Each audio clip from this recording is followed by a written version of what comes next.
Kowadło.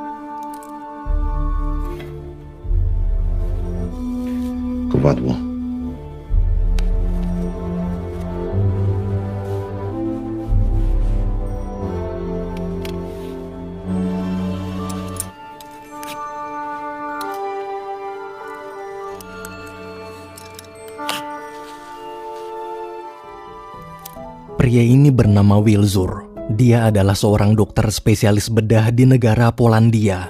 Di kalangan para bangsawan, dia terkenal sebagai dokter pertama dan satu-satunya yang berhasil menguasai ilmu bedah otak. Pagi itu di rumah, sebelum berangkat kerja, Wilzur menyempatkan diri main dokter-dokteran sama putri kecilnya yang bernama Marisa. Wilzur ini sayang banget sama Marisa. Namun meski karirnya sukses, rumahnya besar, harta berlimpah, sayangnya hubungan dengan istrinya tak harmonis, bahkan di ujung tanduk. Siang hari ketika Wilzur sedang bekerja, rekan sesama dokter yang bernama Jerzy datang membawa koran berita. Dengan percaya diri, Jerzy bilang karena kemarin berhasil mengoperasi seorang bangsawan, pasti dia akan segera dipromosikan jadi ketua dokter bedah nasional. Meski belum tentu terpilih, tapi saking yakinnya, Jerzy sampai sudah membuat papan namanya sendiri. Ia yakin di antara semua kandidat dokter bedah, pasti dialah yang akan terpilih. Jerzy lalu neraktir Wilzur makan di luar. Di tengah perjalanan, mereka ketemu bocil pedagang koran bernama Stas. Karena senang namanya viral di koran, Jerzy pun memborong dan menyuruh Stas mengambil semua koran dagangannya.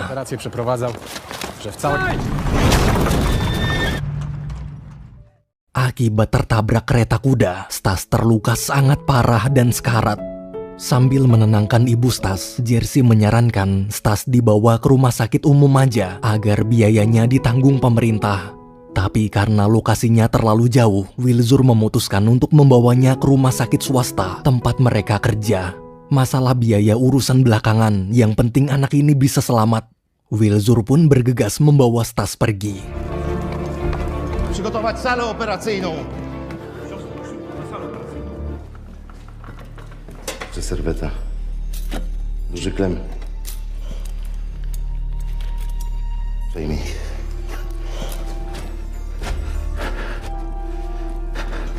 Kontynuuj. Walcz, chłopie. Nie poddawaj się, Stasie. Czekaj. Kontynuujemy.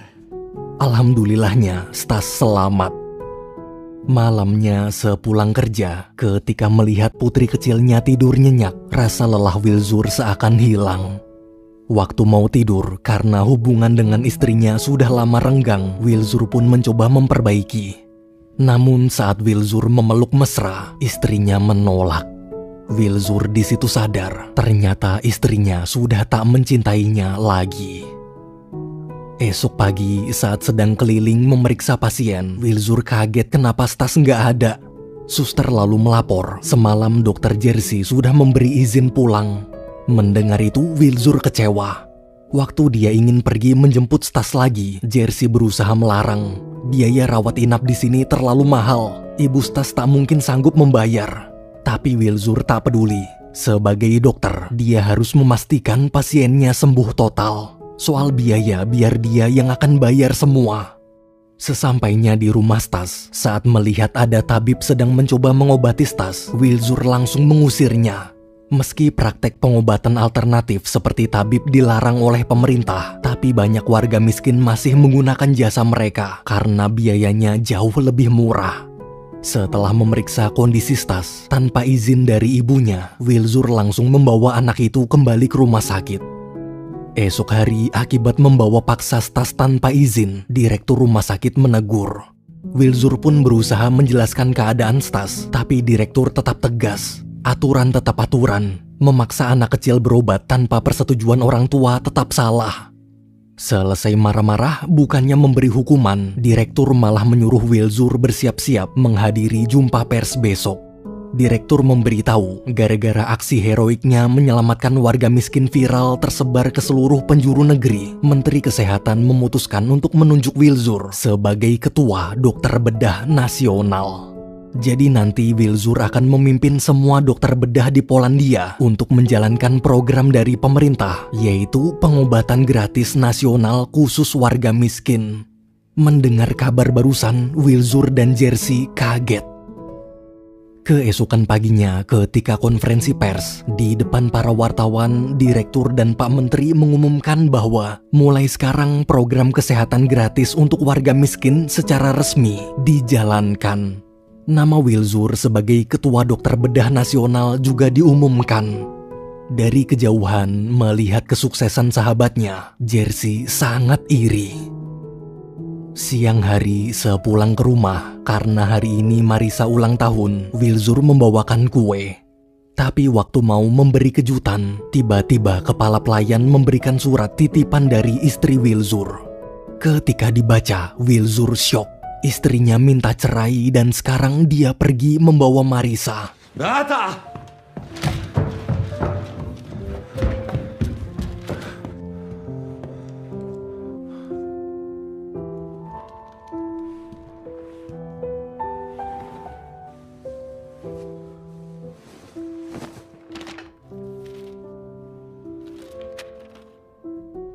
Di sisi lain, di tengah hutan, terlihat istri Wilzur bersama Marisa baru aja sampai di rumah pria selingkuhannya. Ternyata selama ini diam-diam istri Wilzur menjalin hubungan dengan pria lain. Malam hari, karena gagal jadi ketua dokter bedah nasional, Jerzy begitu frustasi. Ia tak terima kenapa Wilzur yang terpilih. Tak lama kemudian, Wilzur menelpon lalu curhat tentang masalah rumah tangganya. Dia tak masalah jika istrinya minta cerai, tapi bila jauh dari putri kesayangannya, hidupnya terasa hampa. Agar bisa membawa Marisa pulang, Wilzur minta Jerzy menemaninya pergi ke kampung halaman istrinya. Mungkin aja Marisa dibawa ke sana. Meski masih iri, namun sahabat tetap sahabat. Jerzy pun bergegas pergi membantu. Sesampainya di kampung halaman istri Wilzur, karena lokasi di wilayah itu terkenal banyak kriminal, untuk jaga-jaga Jerzy membawa pistol. Namun ketika sampai di depan rumah, Jerzy mendengar ada suara keributan. Saat diperiksa, Jerzy kaget, ternyata Wilzur sedang dikeroyok para perampok. Walaupun memegang pistol, tapi karena terlalu takut, Jerzy hanya bisa terdiam mematung melihat sahabatnya dipukuli.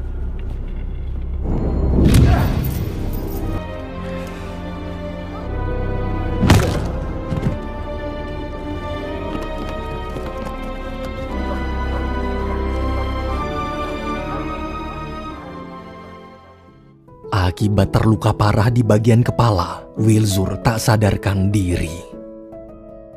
Beberapa hari kemudian, semenjak kejadian itu, Wilzur menghilang.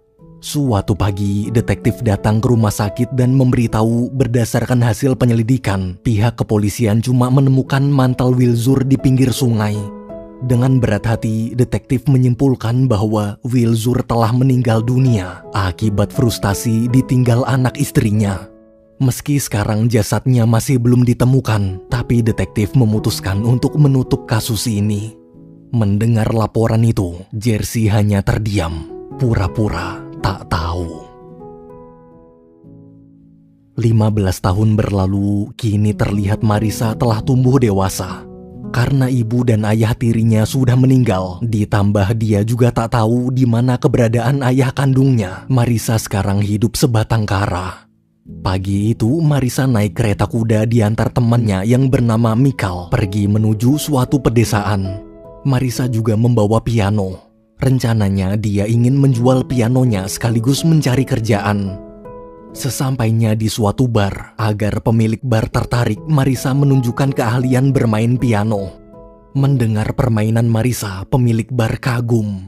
Tapi pas tawar-menawar harga, pemilik bar bingung mau beli atau enggak. Soalnya di sini nggak ada yang bisa main piano. Marisa lalu menawarkan daripada beli piano mahal-mahal tapi nggak dimainin, gimana kalau Marisa kerja di sini aja. Selain jago main piano, dia juga bisa melayani pelanggan. Ide bagus. Pemilik bar pun setuju. Setelah dapat kerjaan, Mikal mengantar Marisa cari kos-kosan murah di dekat bar. Meski kosannya sederhana, Marisa nggak masalah. Yang penting bisa dipakai tidur. Lagian kerjaan ini cuma batu loncatan aja sampai dia bisa ngumpulin uang untuk kuliah dan mencari keberadaan ayah kandungnya yang dulu hilang. Marisa sangat rindu. Ia yakin ayah kandungnya pasti masih hidup. Keesokan harinya di kantor polisi, terlihat seorang gelandangan baru aja ditangkap gara-gara tidur sembarangan di halaman rumah warga. Ternyata gelandangan itu adalah Wilzur. Akibat kejadian 15 tahun lalu, Wilzur jadi hilang ingatan. Karena Pak Polisi sudah 10 kali menangkap Wilzur dan setiap ditanya identitasnya, dia cuma jawab nggak tahu terus. Pak Polisi pun bosan lalu membebaskannya gitu aja, sambil nyuruh jangan diulangin lagi. Selama ingatannya hilang, Wilzur terus berkelana tak tahu arah. Tak punya pekerjaan, tak punya tempat tinggal. Tapi dia bukan orang gila. Dia pria cerdas yang bisa bertahan hidup dari kerja-kerja serabutan. Dalam hati, Wilzur hanya merasa kalau dia harus mencari seseorang. Meski dia lupa, tapi hatinya selalu berkata bahwa orang itu sangatlah berharga.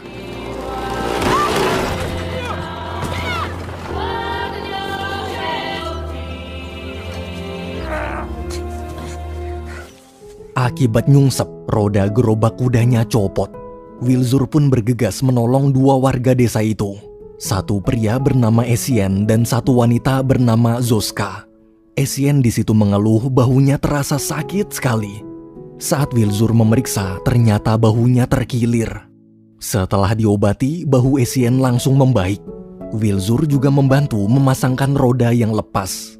Selesai diperbaiki, mereka saling berkenalan. Namun karena Wilzur tak ingat namanya sendiri, jadi dia mengarang nama baru, yaitu Anthony.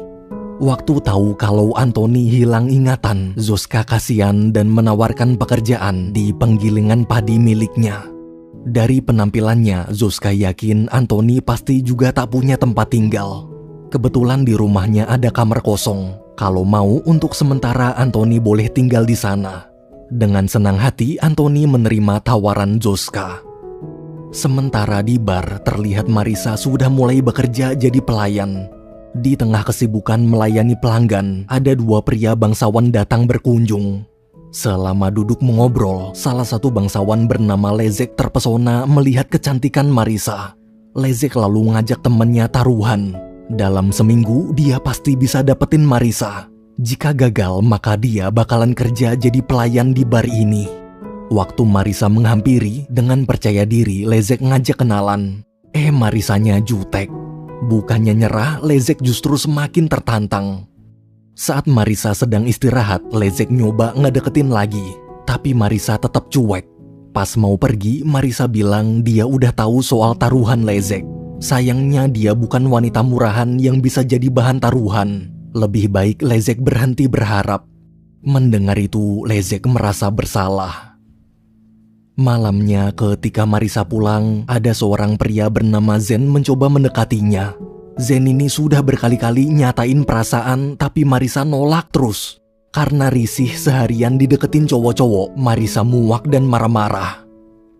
Esok paginya, terlihat Anthony mulai bekerja di penggilingan padi milik Zoska.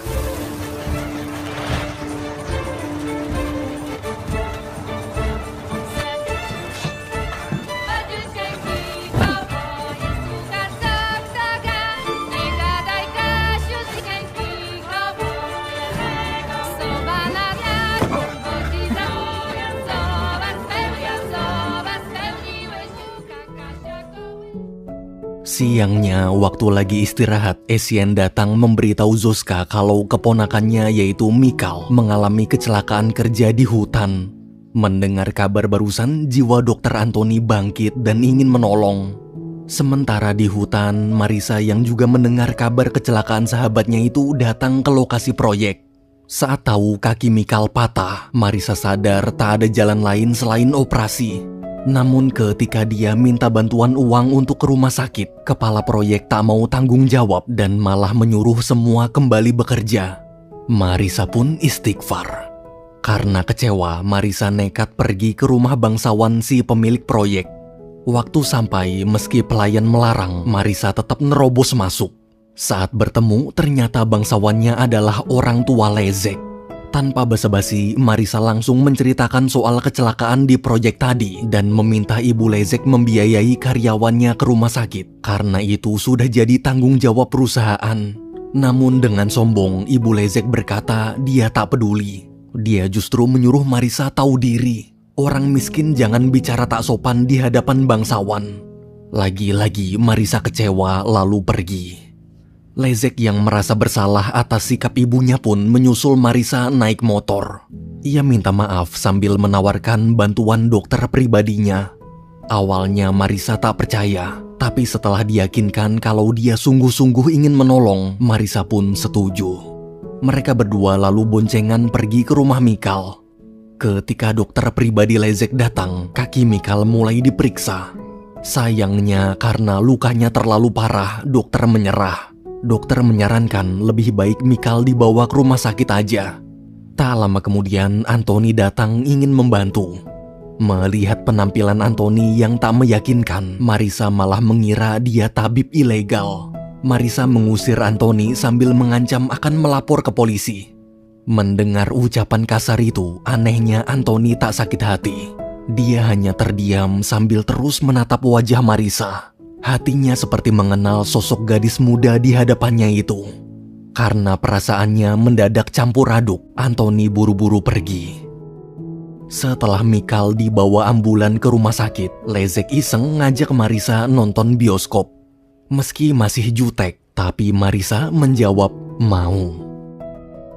Malam minggunya, Lezek dan Marisa pun nonton bioskop bareng. Kebetulan Anthony dan Zuzka juga ada di sana. Waktu tahu ada Marisa di bangku belakang, Anthony terus berusaha mengingat siapa sebenarnya gadis itu. Kenapa setiap melihat Marisa, hatinya berkata kalau gadis itu spesial. Selesai nonton, Lezek dan Marisa foto bareng, lalu menghabiskan waktu bersama seperti sedang berkencan. Di jalan pulang, Marisa curhat dulu keluarganya juga kaya. Karir ayahnya sukses dan kehidupannya serba berkecukupan. Tapi semenjak selingkuh dengan ayah tiri demi bisa bersama cinta barunya, ibu sampai rela meninggalkan hidup sempurnanya. Setelah Marisa kecil dibawa ikut ibu pergi, dia tak pernah bertemu ayah kandungnya lagi. Kabarnya sang ayah sudah meninggal, tapi karena jasadnya belum ditemukan, jadi dia tak percaya. Ia yakin di suatu tempat ayah pasti masih hidup. Mendengar cerita itu, Lezek berjanji dia akan selalu ada dan tak akan pernah meninggalkan Marisa. Hati Marisa pun luluh. Keesokan harinya, Marisa berangkat kerja diantar Lezek naik motor. Sesampainya di bar, sebelum masuk, mereka berdua ngobrol mengenang hari saat mereka pertama bertemu. Dulu Marisa jutek banget, kayak iblis. Tapi sekarang udah ramah seperti bidadari. Namun waktu membahas soal taruhan, Lezek menjelaskan taruhannya sudah dia batalkan. Lagian Lezek juga gak mau mempertaruhkan kehormatan keluarga bangsawannya dan kerja jadi pelayan rendahan.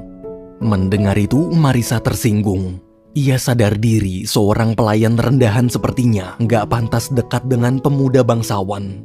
Karena tak ingin merusak reputasi Lezek, Marisa minta mulai sekarang jangan pernah mendekatinya lagi. Lezek pun terdiam menyesal. Lagi-lagi dia salah ngomong.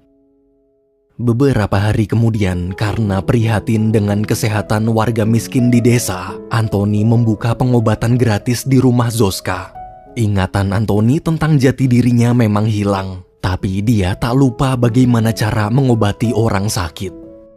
Malamnya pas lagi main catur bareng, Zuzka nanya-nanya soal pasien wanita yang tadi berobat. Zuzka terlihat cemburu. Melihat sikap itu, Anthony sadar kalau Zuzka menyimpan perasaan. Di tengah obrolan, karena sudah saling merasa nyaman, Anthony ngajak pacaran. Zuzka pun mau dan mulai malam itu, mereka berdua pacaran. Keesokan paginya saat mandi, Anthony melihat ada anak perempuan lagi main bunga. Tiba-tiba ingatan Anthony muncul. Walaupun masih samar-samar belum jelas, tapi sosok anak perempuan dalam ingatannya barusan terasa sangat berharga. Dari kejauhan melihat sikap Anthony, Zuzka khawatir. Sementara di rumah Lezek, karena sang ibu melarang berhubungan dengan Marisa, Lezek nekat kabur dari rumah. Meski ibu mengancam akan mencabut hak warisnya sebagai bangsawan, Lezek nggak peduli. Dia hanya ingin hidup bersama wanita yang dia cintai, bukan yang ibunya inginkan. Setelah pamit, Lezek pergi meninggalkan rumah. Di sisi lain, terlihat Mikal yang baru pulang dari rumah sakit mulai mencoba berjalan lagi. Istri Mikal dan Marisa pun menyaksikan.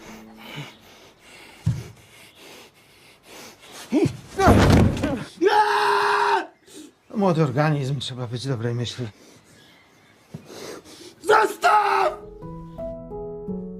Siangnya, setelah dapat kabar tentang keadaan Mikal, Anthony datang menjenguk. Melihat kedatangan Anthony, Mikal yang sudah frustasi memohon agar hidupnya diakhiri. Namun Anthony hanya diam lalu memeriksa kondisi kakinya.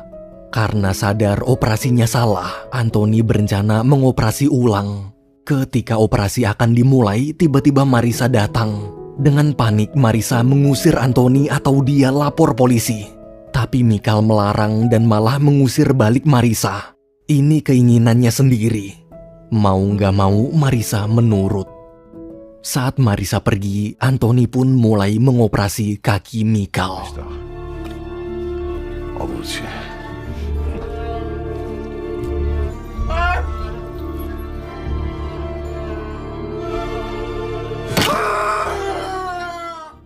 Waktu baru sampai bar, Marisa kaget kenapa Lezek sedang melayani tamu. Nggak ada angin, nggak ada hujan, tiba-tiba Lezek mau jadi pelayan bar. Di sana juga ada Zen. Karena cemburu, dia mulai cari masalah. Beruntung ternyata Lezek jago bela diri. Setelah menghajar Zen, Lezek bilang ke Marisa, dia kesini hanya ingin membuktikan kalau cintanya tulus. Dia tak peduli dengan status bangsawannya. Bahkan sebenarnya hari ini dia berencana ingin melamar Marisa. Ketika Lezek pergi, pemilik bar menyuruh Marisa mengejar sambil menasehati. Tak ada perasaan yang lebih sakit daripada rasa penyesalan. Marisa pun bergegas mengejar Lezek, lalu menciumnya. Namun malam harinya, di depan kosan Marisa, karena sakit hati, Zen diam-diam memotong rem motor Lezek.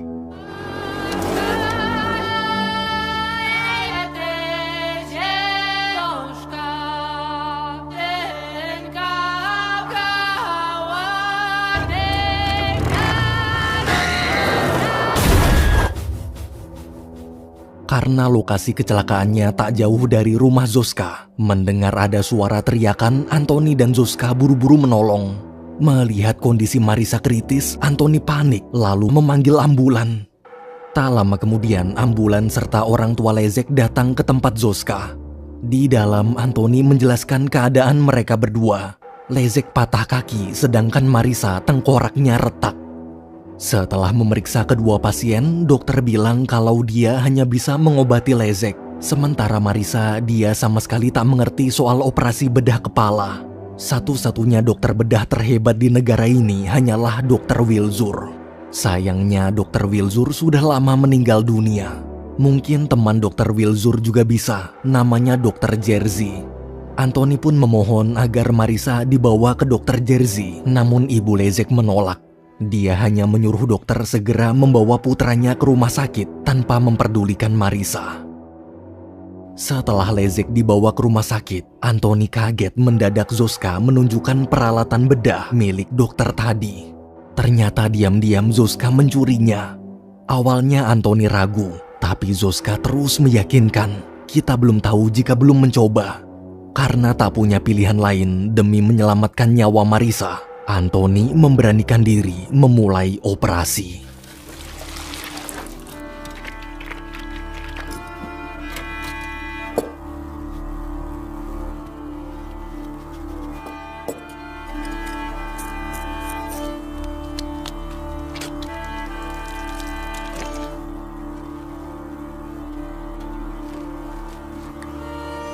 Skalpel.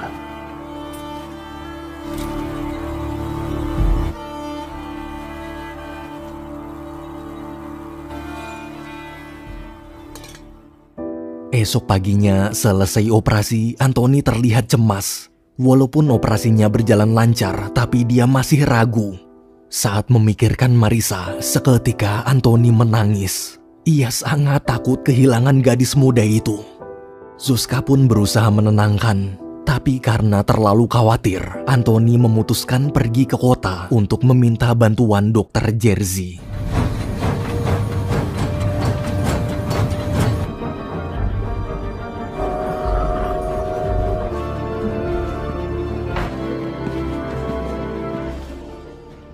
Sesampainya di rumah sakit, suster mengantarkannya menemui dokter Jerzy.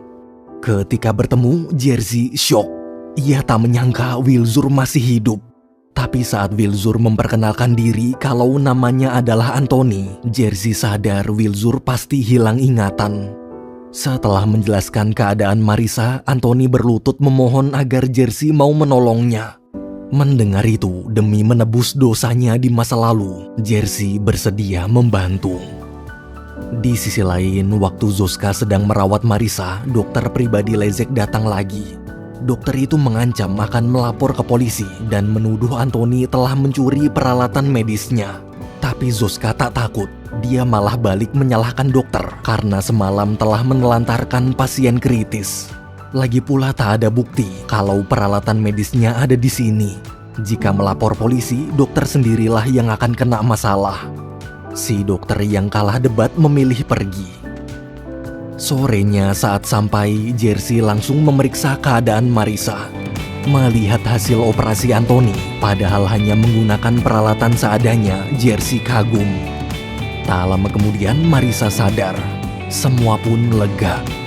Setelah memastikan kondisinya baik-baik aja, Jerzy lalu memberi resep obat dan menyarankan lebih baik Marisa tetap tinggal di rumah Zuzka untuk sementara waktu agar kondisinya bisa diawasi. Sebelum pergi, Jerzy mengajak Zuzka bicara berdua. Jerzy berpesan, kapanpun ingatan Anthony kembali, tolong segera beritahu dia. Namun Zuzka tak mau. Jujur, sebenarnya dia tak mau ingatan Anthony kembali. Kehidupan mereka berdua di sini sudah bahagia. Mendengar itu, Jerzy mengerti. Sementara di rumah sakit elit di luar negeri, terlihat ibu dan ayah sedang menjenguk Leszek. Selama menjenguk, bukannya menenangkan, ibu justru berbohong. Demi memisahkan putranya, ibu berkata bahwa nyawa Marisa tak bisa diselamatkan. Melihat kelakuan istrinya, ayah Leszek cuma bisa istighfar. Hari demi hari berlalu, semenjak kecelakaan itu, Leszek tak pernah ada kabar. Hingga akhirnya hujan-hujan Marisa nekat ke rumah Leszek. Ketika sampai, pelayan memberitahu kalau sekarang Leszek sedang di luar negeri. Dia juga disuruh untuk merahasiakan alamat Leszek di luar negeri. Marisa pun menitipkan surat, tolong berikan ke Leszek. Sebelum pergi, pelayan berpesan, sebaiknya Marisa berhenti mengharapkan Leszek. Mungkin kalian berdua tak ditakdirkan untuk bersama.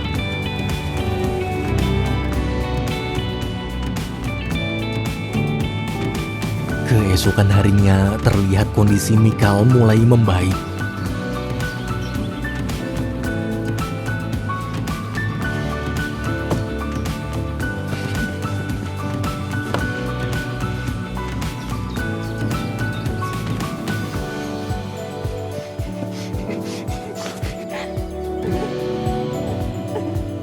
Alhamdulillah, Mikal bisa berjalan lagi. Waktu pulang bersama Anthony, Marisa berterima kasih sekaligus minta maaf dulu pernah tak sopan.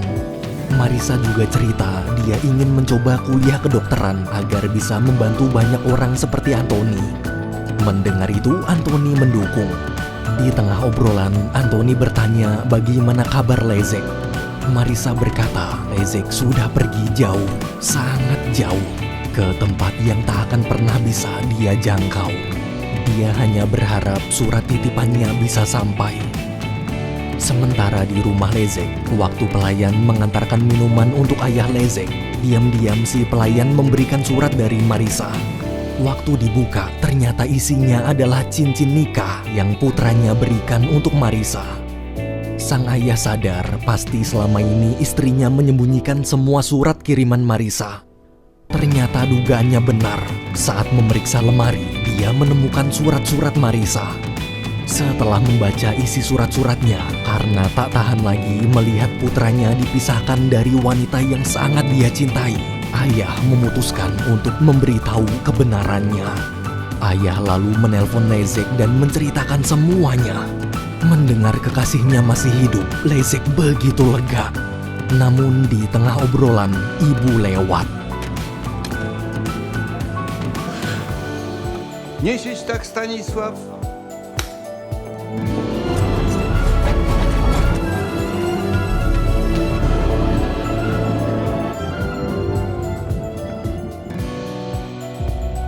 Siangnya Marisa mampir ke bar.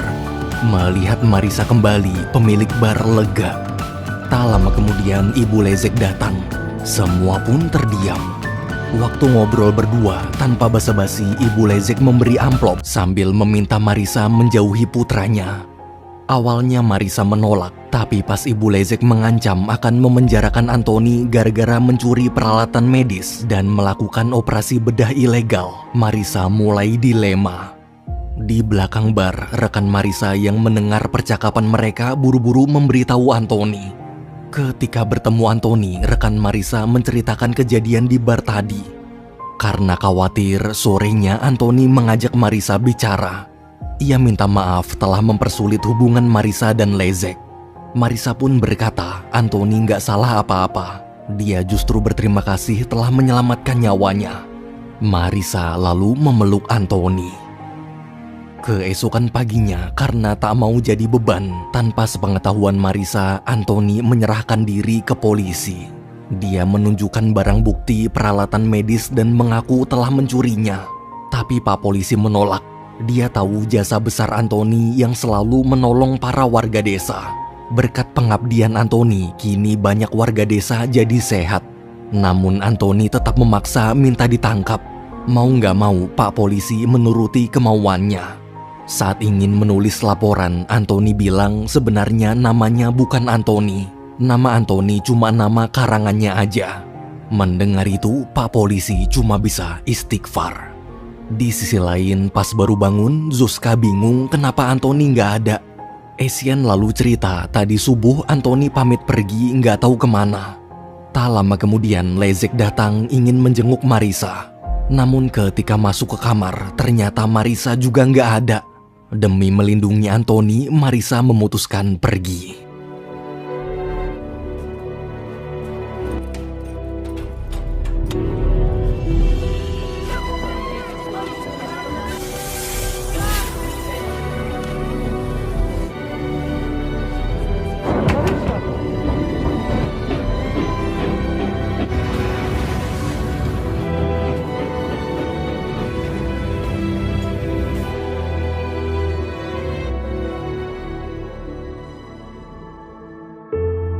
Sorenya Lezek ke rumah Mikal. Setelah menjelaskan situasinya, Mikal memberitahu kalau dulu Marisa sering bilang dia ingin sekali mencari ayah kandungnya. Sayangnya Mikal juga nggak tahu di mana dan siapa ayah kandung Marisa. Lezek pun bingung harus mencari kemana lagi. Beberapa hari kemudian di kota, persidangan Antoni digelar. Selama sidang berlangsung, jaksa penuntut terus menyudutkan Antoni di depan hakim. Dari mulai pencurian peralatan medis sampai membuka praktek pengobatan ilegal. Jaksa menuntut agar Antoni dihukum 5 tahun penjara. Selesai mengajukan tuntutan, hakim mempersilahkan Antoni menyampaikan pembelaan. Tapi bukannya membela diri, Antoni justru mengakui semua perbuatannya. Setelah kedua pihak bicara, sidang hari ini pun ditutup dan akan dilanjutkan besok. Sementara itu di bar terlihat Lezek sedang menemui temannya. Temannya bilang berdasarkan informasi yang sudah dia telusuri, akhirnya dia berhasil dapat petunjuk. Di sisi lain, di suatu rumah sakit swasta, terlihat Stas kecil kini sudah tumbuh dewasa dan menjadi dokter. Ketika melihat berita di koran tentang Antoni, Stas kaget. Ia tak menyangka dokter yang dulu telah menyelamatkan nyawanya itu masih hidup. Keesokan harinya, setelah dapat informasi dari temannya, Leszek pergi ke rumah lama orang tua Marisa dan ngasih uang ke preman di sana untuk menunjukkan lokasinya. Di rumah saat sedang belajar ilmu kedokteran, tiba-tiba para preman mengetuk pintu. Pas dibuka, Marisa kaget ternyata ada Leszek juga. Melihat pria yang dia cintai ada di hadapannya, dengan mata berkaca-kaca, Marisa memeluknya. Setelah melepas rindu, Leszek mengabarkan kalau Anthony sekarang sedang menjalani persidangan. Mereka berdua pun bergegas pergi. Di perjalanan, Leszek memberitahu dia sudah tahu siapa dan di mana keberadaan ayah kandung Marisa. Sebenarnya selama ini tanpa sadar, sang ayah ada di dekat Marisa. Sangat dekat. Sebenarnya pria yang telah menyelamatkan nyawa Marisa itu namanya bukan Anthony, tapi Wilzur. Mendengar ucapan Leszek, Marisa syok. Sementara di pengadilan, sidang hari kedua Anthony kembali digelar. Di persidangan kali ini, pengacara mendatangkan saksi-saksi mantan pasien Anthony. Para saksi itu bergantian menceritakan bagaimana Anthony menyembuhkan penyakit mereka secara sukarela dan selalu menolong warga desa saat butuh bantuan. Pengacara menjelaskan, walaupun ingatannya hilang, tapi jika dilihat dari keahliannya, kemungkinan besar Anthony dulunya adalah dokter sungguhan. Bila dia dokter gadungan, gak mungkin semua pasiennya bisa sembuh. Ia memohon pada hakim, tolong jangan hukum orang baik hanya karena masalah perselisihan sepele dengan orang kaya. Di luar, Marisa dan Leszek yang baru sampai langsung masuk ke ruang sidang dan mengajukan diri untuk bersaksi. Waktu hakim menyuruh memperkenalkan diri, dengan bangga Marisa menyebutkan nama lengkapnya, yaitu Marisa Wilzur. Dia adalah putri kandung pria di hadapannya, pria yang nama aslinya adalah Profesor Dr. Wilzur, dokter ahli bedah terhebat di negara ini. Seketika semua orang heboh. Mereka tak menyangka dokter bedah jenius yang dulu sangat terkenal itu masih hidup. Dari belakang, Stas ikut bersaksi dan membenarkan ucapan Marisa. Dia ingat jelas wajah dokter yang 15 tahun lalu pernah menyelamatkan nyawanya. Mendengar ucapan mereka berdua, tiba-tiba Anthony mengingat semuanya.